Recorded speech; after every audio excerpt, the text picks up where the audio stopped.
Naubos na nga ang tinda kong pastillas at bagoong. Kaya ngayong araw ay samahan niyo ako para bumili ng mga kakailanganin para sa ating small business. Andito na nga kami sa Pure Gold Plaridel at dito kami mamimili ng kakailanganin para sa pastillas namin. Kasama ko nga pala ang supportive partner ko para mamili. Jersey powdered milk nga pala ang gamit namin para sa pastillas.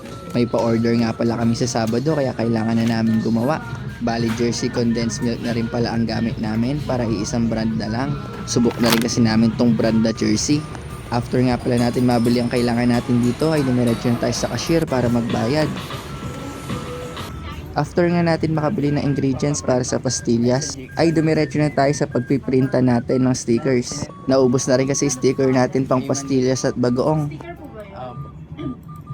Pwede po ba siya pagsamahin sa Sa isang sheet. Opo. Mga anong size po? Nagpa-print na nga rin pala tayo ng tarpaulin para sa lugawan natin.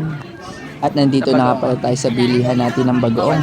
Tinanong pa nga ako ni ate kung naubos ko na daw ba agad yung bagoong na binili ko nung nakaraan. Palagi nga pala ako may dagdag na bagoong dito kaya dito na ako bumibili. Basta suki talaga, laging may dagdag. At sakto nga biglang dumating yung order nating jar na gagamitin natin sa bagoong. Kaya naman i-unbox na natin yan. Check na rin natin kung tama ba yung pinadala sa atin. Guys, kung gusto nyo nga pala umorder ng pastillas o bagoong, i-PM nyo lang kami sa page namin. At nakuha na pala natin yung pinaprint nating tarpaulin. Bukas ko na lang to ikakabit sa harap. Hanggang dito na lang muna. Salamat sa pagsama.